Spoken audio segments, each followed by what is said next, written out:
Dear students, welcome to impressive study Manch. आज की इस वीडियो के माध्यम से 10वीं कक्षा की बोर्ड परीक्षा के लिए बहुत ही इंपॉर्टेंट प्रश्न पढ़ने वाले हैं। यह प्रश्न भौतिकी विषय के दर्पण चैप्टर से लिया गया है और ये प्रश्न 5 से 6 नंबर का एग्जाम में पूछ लिया जाता है और ये परीक्षा की दृष्टि से बहुत ही महत्वपूर्ण प्रश्न है। और ये जो प्रश्न है एक संबंध स्थापित करना है, यानी एक सूत्र को हमें सिद्ध करके बताना है। यह कौन सा संबंध है? तो क्या लिखा हुआ है कि अवतल दर्पण में सिद्ध करें कि दर्पण की जो फोकस दूरी है वक्रता त्रिज्या की आधी होती है। ये लिख दिया कि दर्पण का फोकस दूरी क्या होता है, वक्रता त्रिज्या की आधी होती है, अर्थात F बराबर R/2, यानी जो फोकस दूरी है वक्रता त्रिज्या की आधी होती है। इस क्वेश्चन को पूछने का तरीका देखिए दूसरा क्या है। ये दूसरा तरीका क्या है कि अवतल दर्पण में सिद्ध करें कि दर्पण की वक्रता त्रिज्या जो होती है वो फोकस दूरी की दुगुनी होती है, अर्थात R बराबर 2F।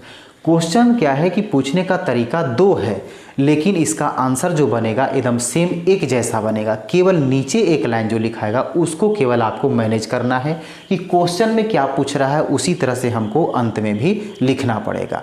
ठीक है, तो चलिए इसको सिद्ध करने के लिए हमें क्या क्या चीज़ की ज़रूरत है। सबसे पहले क्या है कि हमें कुछ चीज़ पर ध्यान देना है, क्योंकि अधिकतर स्टूडेंट क्या करते हैं कि क्वेश्चन देखते हैं कि F बराबर R/2 है या R बराबर 2F है। केवल दिमाग में यही रहता है कि यही सूत्र तो हमको सिद्ध करना है, लेकिन ये ध्यान नहीं देते हैं कि दर्पण अवतल है या उत्तल है। मिस्टेक हो जाता है। अगर उत्तल दिया हुआ है, मिस्टेक से अवतल दर्पण में सिद्ध करके चले आए, नंबर कुछ नहीं मिल पाएगा। तो एक चीज़ ध्यान देना है, क्वेश्चन सबसे पहले हमें अच्छे तरीके से समझना है कि दर्पण कैसा है, उत्तल है या अवतल है। सिद्ध क्या करना है, फोकस दूरी वक्रता त्रिज्या की आधी होती है या वक्रता त्रिज्या फोकस दूरी की दुगुनी होती है। ये आपको क्या करना है, लास्ट में मेंशन करना होगा क्वेश्चन के हिसाब से। ठीक है, तो चलिए सबसे पहले क्या करते हैं कि इसको हम अवतल दर्पण बनाते हैं। अवतल दर्पण बनाएंगे तब ना उसमें क्या होगा कि हम फोकस दूरी को इंडिकेट करेंगे, वक्रता त्रिज्या को इंडिकेट करेंगे, कहाँ पर वो होता है, और फिगर के अनुसार हमें चलना है और इसको सिद्ध कर लेना। आप हो सकता है कि आप इस प्रश्न को पहले भी आप बना चुके होंगे, लेकिन हो सकता है कि इसको हल करने में आपको कठिनाई हो रही होगी, लेकिन आज आपको बहुत ही सरल तरीके से बताने वाले हैं। यदि आप इस वीडियो को एक बार देख लिए तो आप कभी नहीं भूल पाएंगे। आइए सीखते हैं। सबसे पहले क्या करेंगे, हम अवतल दर्पण को बनाएंगे। तो अवतल दर्पण कैसा होता है, तो जिस दर्पण का परावर्तक सतह धंसा हुआ रहता है, यानी जिधर धंसा हुआ रहेगा उधर कलर नहीं किया हुआ रहेगा, तो यानी जिधर उभरा हुआ उधर हम कलर कर देंगे और जिधर धंसा हुआ है उधर छोड़ देंगे। ठीक है ना। तो परावर्तक सतह जो किरण लौटेगा जिधर से उधर क्या है कि रंगा हुआ नहीं है, वो धंसा हुआ है, तो क्या हो गया, अवतल दर्पण। अवतल दर्पण ये है तो इसका नाम तो कुछ लिखना पड़ेगा। तो अवतल दर्पण का नाम क्या होता है, क्या चीज़ से लिखते हैं, क्या ABCD लिखेंगे, PQRS लिखेंगे, क्या लिखेंगे, कौन सा लेटर से इसको इंडिकेट करेंगे। तो दर्पण को अंग्रेजी में कहते हैं क्या, तो दर्पण को अंग्रेजी में मिरर बोला जाता है। तो मिरर को किस लेटर से लिखते हैं, तो M से। तो M ऊपर लिख दिया और नीचे वाला भाग को M' लिख दिया। इसका दो भाग हुआ ना, ऊपर और नीचे, तो ऊपर वाला भाग को M और नीचे वाला भाग को M' लिख दिया। अब इसके बाद इंडिकेट करना है कि दर्पण का जो बीच का भाग होता है इसको क्या कहते हैं, तो दर्पण के बीचों बीच यानी मध्य बिंदु को क्या कहा जाता है, ध्रुव कहा जाता है। ठीक है, याद रखेंगे इसको कि दर्पण के मध्य बिंदु को ध्रुव यानी पोल कहा जाता है। अब इसके बाद क्या करना है, हमें एक प्रधान अक्ष खींचना है, जिसको हम लोग मुख्य अक्ष भी कहते हैं। मुख्य अक्ष किसे कहते हैं, तो दर्पण की वक्रता केंद्र और ध्रुव को जो मिलाने वाली रेखा होती है, सीधी रेखा, तो वक्रता केंद्र ये हो गया। ठीक है ना। वक्रता केंद्र, वृत्त में आप केंद्र जानते होंगे, वही क्या है, दर्पण से संबंधित है केंद्र। ठीक है ना। तो ये हो गया वक्रता केंद्र। यहाँ पर होता है फोकस बिंदु। ठीक है ना। यहाँ पर एक चीज़ ध्यान देना है कि यहाँ पर कैपिटल F लिखा हुआ है, आप क्वेश्चन में देख रहे हैं कि वहाँ पर स्मॉल f है। क्या दोनों में कुछ अंतर है, तो दोनों में अंतर है। यही चीज़ हमें ध्यान देना है कि कैपिटल के जगह पर स्मॉल नहीं लिखेंगे, स्मॉल के जगह पर कैपिटल नहीं लिखेंगे। इस गलती से हमें बचना है। जहाँ गलती कर दिए, अगर एक भी गलती हो गया, उल्टा पलटा लिख दिया, तो आपका नंबर कट सकता है। तो इस गलती से बचने के लिए हमें प्रयास करना है। ठीक है ना। अब क्या करेंगे, ये तो फोकस बिंदु हो गया, ये हो गया वक्रता केंद्र। ठीक है ना। तो ये फोकस बिंदु यहाँ पर समझ लीजिए कि कैपिटल F का मतलब क्या होता है, फोकस बिंदु होता है ना। गड़बड़ नहीं करना है, फोकस बिंदु होता है। और स्मॉल f का मतलब होता है फोकस दूरी, फोकस दूरी होता है, ठीक है। और r का मतलब होता है वक्रता त्रिज्या, वक्रता त्रिज्या। तो इसको क्या करना है हमें, देखिए यहाँ पर f लिखा हुआ है और r लिखा हुआ है, तो सबसे पहले हमको फिगर में इसको यहाँ पर इंडिकेट करना पड़ेगा कि आखिर फिगर में होता कहाँ पर है, ठीक है ना। तो ये फोकस दूरी कहाँ होता है, तो ये ध्रुव जो है और जो फोकस बिंदु है इसके बीच की दूरी को फोकस दूरी कहते हैं। याद रखना है कि फोकस बिंदु और जो ध्रुव है इसके बीच की दूरी को क्या कहते हैं, फोकस दूरी कहते हैं। इसको स्मॉल से लिखते हैं। अब आता है कैपिटल R यानी वक्रता त्रिज्या। ये वक्रता केंद्र क्या है, अभी पढ़े ना कि क्या है कि जो दर्पण है, दर्पण जिस वृत्ताकार भाग से बनाया गया है उस वृत्त के केंद्र को क्या कहते हैं, दर्पण का वक्रता केंद्र कहते हैं। आप देखिए वृत्त में पढ़े होंगे कि वृत्त के यहाँ पर क्या होता है, जो बीच में जो बिंदु होता है वही केंद्र होता है। इसी केंद्र से क्या होता है कि वृत्त की आकृति खींची जाती है। अब ये जो केंद्र हो गया, अब इसी का है कि वृत्त के भाग से क्या है कि इसमें अवतल दर्पण बना दिया। अब देखिए अवतल दर्पण बन गया, तो यही वृत्ताकार भाग का ना केंद्र है, तो इसको क्या कहेंगे, वक्रता केंद्र कहेंगे। हम कहाँ पर थे, यहाँ लिख रहे थे कि वक्रता त्रिज्या कहाँ होता है, तो वक्रता केंद्र और ध्रुव के जो बीच की दूरी है, याद रखना ये दोनों दूरी होता है, ठीक है ना। फोकस दूरी और वक्रता त्रिज्या दोनों क्या है, दूरी है। तो फोकस दूरी कहाँ है, तो फोकस से ध्रुव के बीच की दूरी है। वक्रता त्रिज्या कहाँ है, तो वक्रता केंद्र और ध्रुव के बीच की दूरी है, ठीक है। तो इसको कैपिटल R से लिखते हैं, ये याद रखना है। अब यहाँ पर इतना चीज़ को इंडिकेट कर दिया। अब इसके बाद क्या करना है, हमको सिद्ध करना है। तो सिद्ध करने के पहले हम क्या करेंगे, जो चीज़ यहाँ पर लिखे हैं उसके बारे में आपको यहाँ पर लिखना पड़ेगा कि क्या माने हैं, क्या बनाए हैं, कौन किरण किधर है, किसके बीच की दूरी क्या है, तो आपको यहाँ पर लिखना पड़ेगा। उसी में नंबर मिलेगा, उतना आपको लिखना ही पड़ जाएगा। तो यहाँ पर क्या लिखेंगे, माना कि, ठीक है ना, माना कि एम डैश एक अवतल दर्पण है, ठीक है। क्या है, अवतल दर्पण है, जिसका क्या करेंगे, जिसका ध्रुव कौन है, देखा जाए ध्रुव यानी मध्य बिंदु कौन है, एम डैश एक अवतल दर्पण जिसका ध्रुव P है, जिसका ध्रुव P है। इसके बाद क्या है, अब इसके बाद एक हम आपतित किरण बनाएंगे, ठीक है ना। ये आपतित किरण बनाएंगे, तो ये आपतित किरण का नाम लिख देंगे A और B। अब देखा जाए आपतित किरण यानी दर्पण पर पड़ने वाली किरण को आपतित किरण कहते हैं। तो यहाँ पर लिखेंगे कि AB एक आपतित किरण है। कौन किरण है, AB एक आपतित किरण है, ठीक है, किरण है। तथा ये परावर्तित कैसे होता है, देखा जाए ये परावर्तित जो है सो BF से होकर के जाता है, ठीक है। इसको ऐसे सीधा खींच लेना है, तो इसमें क्या आ जाएगा, तथा BF, ठीक है ना, क्या है, एक परावर्तित किरण है, परावर्तित किरण है, जो कहाँ से गुजर रहा है, जो F बिंदु से होकर के गुजरता है। देखिए F बिंदु से आ रहा है, AB आपतित है दर्पण से टकरा करके, यानी ये क्या है, परावर्तित होकर के कहाँ से गुजर रहा है, तो F बिंदु से गुजर रहा है, ठीक है ना। जो F बिंदु से होकर गुजरती है, ठीक है ना, गुजरती है। अब इसके बाद क्या करना है, तो हम लोग एक चीज़ सीखे हैं कि दर्पण में, समतल दर्पण में सीखे होंगे कि कोई भी किरण आपतित होती है और जब परावर्तित होती है तो वहाँ पर दो कोण बनता है, एक अभिलंब के सहारे, तो यानी यहाँ पर एक अभिलंब खींचा जाता है, ठीक है ना। तो हम क्या करेंगे, यहाँ पर वक्रता केंद्र से होकर के क्या होगा, ये अभिलंब जाएगा ये आपतन बिंदु पर, ठीक है ना। तो यहाँ पर इसको लिख देंगे कि CB क्या है, CB एक अभिलंब है, ठीक है, CB एक अभिलंब है, इतना लिखना पड़ जाएगा, ठीक है। CB एक अभिलंब है। अब क्या करेंगे, यहाँ से अब लिखेंगे कि हमको सिद्ध क्या करना है, सिद्ध क्या करना है, तो यहाँ लिखना है कि सिद्ध करना है, क्या सिद्ध करना है, तो F बराबर R/2, F बराबर R/2 या R बराबर 2F, यही सिद्ध करना है ना। अब इसके बाद क्या करेंगे, अब हम यहाँ चलेंगे, ठीक है ना। अब देखिए यहाँ पर एक कोण ये बना, ये कोण ये बना। अब कौन कौन किरण के सहारे वहाँ पर कोण बन रहा है, तो देख रहे हैं कि एक आपतित किरण है, अभिलंब है और ये परावर्तित किरण है। तो समतल दर्पण में हम लोग क्या पढ़े हैं, देखिए जब कोई दर्पण पर किरण आपतित होती है और परावर्तित होती है, आने वाली किरण आपतित, लौटने वाली किरण परावर्तित, यहाँ पर जो अभिलंब होता है तो अभिलंब के सहारे दो कोण बनता है, एक का नाम है आपतन कोण और एक का नाम है परावर्तन कोण, ठीक है ना।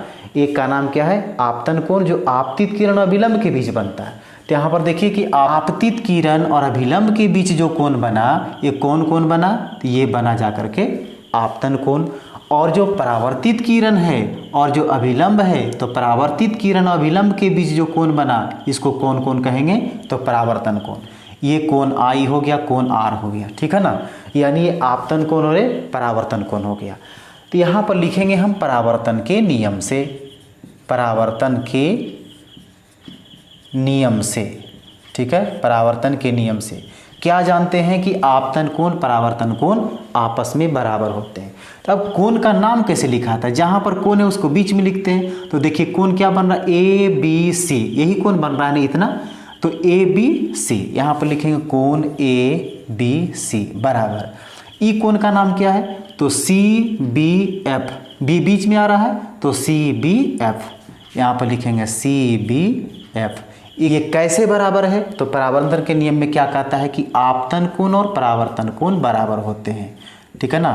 आपतन कोण बराबर परावर्तन कोण, ठीक है, परावर्तन कोण। इसको हम लोग पहला समीकरण में लिख सकते हैं। इसके बाद अब आइए, अब इसके बाद ये देखना है कि ए बी जो है वो क्या है, सी पी के समांतर है। तो सी पी के समांतर यानी क्या है, देखा जाए इस तरह से पढ़े हम लोग कि दो रेखाएं यदि समांतर होती है और एक तिरछी रेखा यदि इस पर काटती है इस तरह से, तो इसको तिरछा तिरछी वाला जो कोण होता है ना, ये बराबर होता है। इसको हम लोग कहते हैं एकांतर कोण। तो क्या है, आपतित किरण जो होता है वो मुख्य अक्ष यानी प्रधान अक्ष के ये समांतर होता है, और ये देखा जाए कि क्या है, ये तिरछी रेखा काट रही है ना, इसी तरह से रेखा है। तो तिरछी रेखा में क्या होगा कि तिरछा तिरछी जो कोण है वो बराबर हो जाता है, यानी इसको क्या कहते हैं, एकांतर कोण। तब इस कोण का नाम क्या है, ए बी सी, ठीक है ना। यहाँ पर लिखेंगे कोण ए बी सी बराबर, इसके तिरछा में कौन है, सी है, तो सी को बीच में लिखेंगे तो बी सी एफ, यहाँ पर क्या हो जाएगा, बी सी एफ। ये कौन से बराबर हो गया, ये है एकांतर कोण, ठीक है ना, ये है एकांतर कोण। अब ये जो है इसको दूसरा समीकरण लिख देंगे। अब यहाँ पर ये चेक करना है कि दोनों समीकरण में देखा जाए कि बायां पक्ष जो है सो बराबर है। क्या है, यहाँ देख रहे हैं कि पहला समीकरण में भी कोण ए बी सी और दूसरा समीकरण में भी कोण ए बी सी, ये बायां पक्ष जो है ये दोनों बराबर है। तो जिस समीकरण में एक पक्ष बराबर होता है तो दूसरा पक्ष भी बराबर लिखा जाता है। तो यहाँ पर एक पक्ष ही बराबर है, तो यहाँ पर क्या करेंगे, दूसरा पक्ष को बराबर कर देंगे, यानी ये जो कोण है इसके बराबर हो जाएगा। तो इसलिए क्या लिखेंगे, समीकरण पहला और दूसरा से। तो समीकरण पहला दूसरा से क्या देखें कि कोण बी सी एफ ये जो बराबर है किसके बराबर है, तो सी बी एफ के बराबर है। अब इसको फिगर में देखा जाए, कहाँ कहाँ कर रहा है कि बी सी एफ, देखिए हम टिक लगा रहे हैं, ये कौन हो गया, सी वाला, और सी बी एफ, तो सी बी एफ ये वाला बराबर है, ये दोनों कोण बराबर है, ठीक है ना। ऐसा इसमें समीकरण पहला और दूसरा से मिला कि ये दोनों कोण आपस में बराबर हैं। तो फिगर में हम देख रहे हैं क्या कि जहाँ पर बराबर है वहाँ पर एक त्रिभुज बन रहा है, ये ऐसे त्रिभुज बन रहा है, ये ऐसे क्या है, एक त्रिभुज बन रहा है ना। यहाँ पर देखिए क्या है, यहाँ पर सी है, यहाँ पर क्या है, बी है, और यहाँ पर एफ है। बोल रहा है कि ये दोनों कोण बराबर है। तो जिस त्रिभुज में दो कोण बराबर होता है ना, वो समद्विबाहु त्रिभुज कहलाता है। जब समद्विबाहु त्रिभुज में क्या होता है कि जब दो कोण बराबर है तो उसके सामने वाला जो भुजा होता है ना, बी के सामने ये हो गया और सी के सामने ये हो गया, ये दोनों भुजाएं आपस में बराबर होती है। याद रखना है कि जिस त्रिभुज में दो कोण बराबर है तो दो भुजाएं भी क्या होगा, बराबर होती है। तो कौन कौन भुजा बराबर हो रहा है, तो देखा जाए इसमें सी एफ यानी सी एफ और बी एफ ये दोनों क्या हो जाएगा, बराबर हो जाएगा। इसलिए सी एफ बराबर बी एफ, ये बराबर हो गया। अब क्या करेंगे इसको, अब इसके बाद आगे जो काम करना है, हमको बी से तो कोई मतलब है नहीं, हमको कहाँ जाना है, एफ और आर के पास जाना है। तो एफ और आर है कहाँ, ऊपर वाला रेखा में कहीं पर नहीं था, वो जब भी है तो ये नीचे वाला लाइन पर है, यानी CP पर दोनों है, ठीक है ना। तो हमको CP पर आना है। तो यहाँ से क्या करेंगे, जो BF है ना, BF से मतलब नहीं, B से हमको कोई मतलब नहीं है, हमको P से मतलब है। तो क्या करना है, इसके यहाँ पर देखा जाए कि जो BF है, तो BF को रेखा को अगर इस तरह से घुमा करके लाएंगे तो B कहाँ चलाएगा, P पर। तो यानी इस रेखा को पूरा का पूरा ये ढक लेगा। तो इसको इस तरह से लिखेंगे कि माना कि B बिंदु जो है ना वो P के बहुत निकट है, ऐसा इसमें लिखना पड़ेगा। क्यों, क्योंकि BF को अगर नीचे से खिसकाते हैं तो क्या हो जाएगा कि B जो है सो P पर चलाएगा, ये पूरा का पूरा ढक लेगा, यानी ये दोनों बराबर हो जाएगा। जब पूरा ढक लेगा तो दोनों बराबर ना हो जाएगा। तो B बिंदु कहाँ, अगर P के नज़दीक मानते हैं तो यहाँ पर लिखेंगे माना कि B बिंदु P के बहुत निकट है, P के बहुत निकट है, ठीक है। निकट का मतलब जहाँ पर B बिंदु है वहाँ पर हमको P लिखना पड़ेगा, ठीक है, यही यहाँ पर याद रखना है। तो यहाँ पर क्या हो जाएगा, CF, इसको लिखेंगे इसलिए CF बराबर क्या हो जाएगा, B के जगह पर हमको क्या कर देना है, P लिख देना है, तो PF हो जाएगा। अब यहाँ पर एक चीज़ देखा जाए, CF और PF, CF कहाँ है, तो CF ये है और PF ये है, तो इसके बराबर में कुछ होगा या नहीं होगा। तो देखा जाए ये दोनों क्या है, ये दोनों भाग बराबर आ गया। अब इसके बाद क्या बताए अभी हम कि किस पर सिद्ध करना है, तो F और R कहाँ है, तो CP पर है। तो यहाँ से लिखेंगे, देखिए इधर हम लिख देते हैं, इधर जगह नहीं है तो यहाँ पर लिखेंगे चूँकि CP, ठीक है ना, यहाँ पर लिखेंगे CP, तो CP में कितना भाग है, तो एक CF है और एक PF है। तो यहाँ पर लिखेंगे CF प्लस PF, ये दोनों क्या कर दिए, हम जोड़ दिए। CP जो है, CP में दो भाग है, एक CF है और एक PF है, तो दोनों को क्या कर दिया, हमने जोड़ दिया। अब इसी को क्या करना है, जो फिगर में लिखा हुआ है जिसका मान, उसको वहाँ पर रख देना है। तो CP में क्या है, CP C से P तक क्या है, R है, यहाँ लिख देंगे R। CF कितना है, CF देखा जाए CF और PF, तो PF का मान कितना था, F था, तो यानी CF और PF दोनों के जगह पर क्या करेंगे, हम F लिखेंगे, ठीक है। तो इसके जगह पर भी F लिखेंगे और इसके जगह पर भी F लिखेंगे। फिर से समझा जाए, यहाँ पर बोल रहा है CF, तो CF का मान इसमें है नहीं है, तो यहाँ पर समीकरण में देखा जाए यहाँ पर कि CF और PF दोनों बराबर, जितना PF है उतना ही CF है, तो PF का मान F दिले है, तो ये भी तो F होगा। इसी कारण से क्या कर दिए, दोनों को हम F लिख दिया। यहाँ पर हो गया R बराबर क्या हो गया, 2F। अब यहाँ पर एक चीज़ देखा जाए, दूसरा लाइन में है कि वक्रता त्रिज्या जो है सो फोकस दूरी की दुगनी होती है। जब ये क्वेश्चन रहेगा तो हमको यहीं पर स्टॉप कर देना है। लेकिन यदि ऊपर वाला लाइन में देखिए, कहता है कि फोकस दूरी यानी F बराबर R/2, तो यहाँ पर क्या करेंगे, जब उस तरह से हमको मिलेगा क्वेश्चन तो यहाँ पर एक लाइन यहाँ पर लिख देना है, F बराबर पूछ रहा है तो 2 जो गुना में है कहाँ चल जाएगा, इसके बटा में चला आएगा, ठीक है ना। यही हो गया इसमें संबंध स्थापित कि अवतल दर्पण में जो फोकस दूरी होती है वक्रता त्रिज्या की आधी होती है। तो उम्मीद है कि इस प्रश्न को हल करने के लिए आप सीख गए होंगे। यदि फिर भी कुछ कठिनाई है तो एक बार फिर से हम रिपीट करते हैं। तो सबसे पहले हम क्या काम किए, सबसे पहले जो दर्पण दिया हो तो उस दर्पण को हमने बनाया, दर्पण का नाम दिया, कौन बिंदु कहाँ पर लिखा जाता है उसको हमने इंडिकेट कर दिया, किसके बीच की दूरी क्या कहलाती है वो हमने लिख दिया। वहाँ F था तो F कहाँ होता है उसको इंडिकेट कर दिया, R कहाँ होता है उसको इंडिकेट कर दिया, क्योंकि जो पूछ रहा है उसको आपको फिगर में दर्शाना होगा। अब इसके बाद जो हमने माना है, दर्पण को माना, तो यहाँ पर लिखना है कि माना कि M जो है एक अवतल दर्पण है जिसका ध्रुव क्या है, P है। उसके बाद AB क्या है, AB एक आपतित किरण है, BF परावर्तित किरण है जो F बिंदु से होकर के गुजरती है, ठीक है ना। AB क्या है, तो CP के समांतर है, यानी प्रधान अक्ष के समांतर होता है। ऐसा भी इसमें जोड़ सकते हैं कि AB एक आपतित किरण है जो प्रधान अक्ष के समांतर है, ठीक है।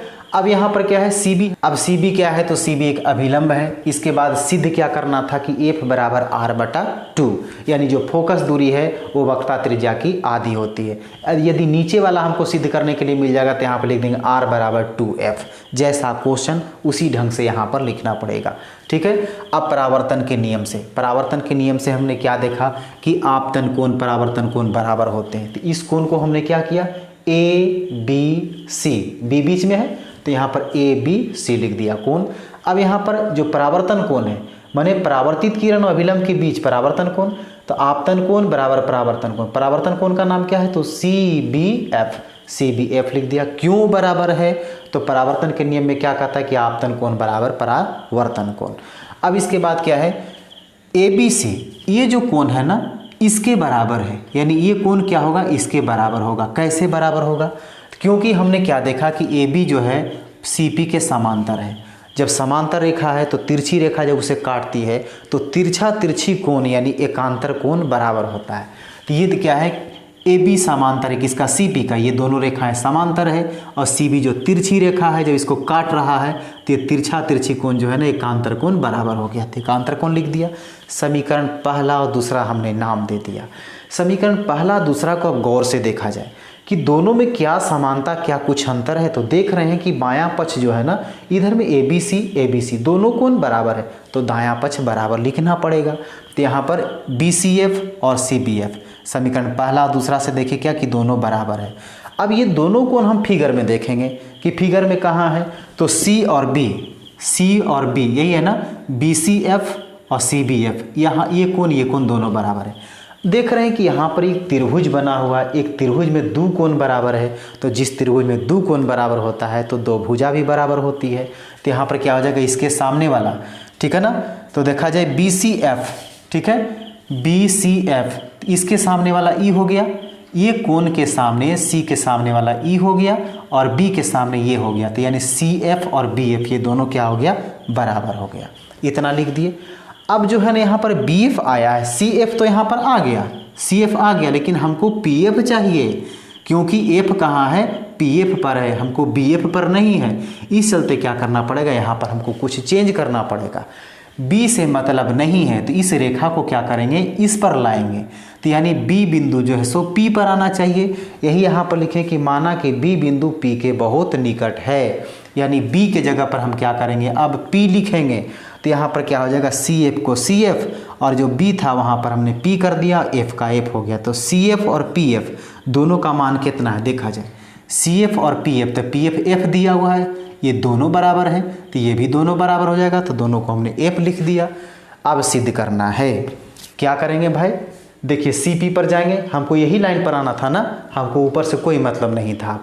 अब जो है CF और PF पर पहुंच गए तो CF और PF दोनों को मिला के क्या है, CP है। तो CP बराबर क्या हो गया, CF प्लस PF हो गया। अब यहाँ पर क्या है, CP कितना है, R दिया हुआ है, PF कितना है तो F है और CF भी F है, तो दोनों को F लिख दिया। F और F क्या हो गया, 2F, R बराबर 2F आ गया ना। तो वहाँ पर नीचे वाला लाइन में देखिए क्या है कि वक्ता त्रिज्या जो है सो फोकस दूरी की दुगनी होती है, फोकस दूरी के 2 से गुना किया हुआ है। अगर पूछेगा कि फोकस दूरी जो है सो वक्ता त्रिज्या की आधी होती है, जो पहला तरीका जो पूछा है ऐसा है, तो जिस तरह से क्वेश्चन पूछेगा उसी तरह से आपको यहाँ पर लास्ट में बनाना है। ये हो गया प्रूव्ड, ठीक है ना, यानी हमने साबित कर दिया। तो उम्मीद है कि ये प्रश्न को किस तरह से हल किया गया आप पूरा का पूरा अच्छी ढंग से समझ गए होंगे। यदि यह वीडियो आपके लिए मददगार हुआ, हेल्पफुल रहा, तो इस वीडियो को लाइक कर दें, अधिक से अधिक अपने दोस्तों के साथ ग्रुप में शेयर कर दें। और यदि इस चैनल पर अभी तक आप नए हैं तो आपसे एक छोटी सी रिक्वेस्ट है, चैनल को सब्सक्राइब करके नोटिफिकेशन का बेल आइकन जरूर दबा दें ताकि इस तरह का यूजफुल और इम्पोर्टेंट वीडियो आपको सही समय पर मिलता रहे। तो फिर मिलते हैं हम अगला प्रश्न लेकर के अगले वीडियो में।